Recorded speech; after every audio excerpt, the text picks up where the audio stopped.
Ušli smo i u noćnu vožnju da ukažemo na grešku srećom malog broja vozača, ali taj jedan od 1000 može da napravi veliki incident, nezgodu i problem ukoliko se ova greška nastavi dešavati.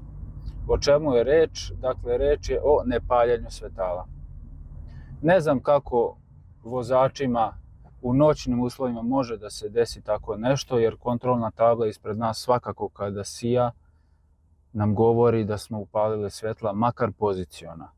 Uglavnom automobili sa dodatnim kontrolnim lampicama, zelenim i plavim, nam govore da li smo upalili i kratka ili duga svetla. Ne dozvolite da vas sistemi novih automobila, koji mi se iskreno uopšte ne dopadaju,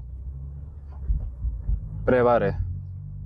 Jer svetle napred, instrument tablom i samo sa LED osvetljenjem u farovima, dok nazad ne sija ništa, što naravno dodatno može da bude veliki problem i pored kočionih svetala koja naravno u slučaju usporavanja vozila svakako rade.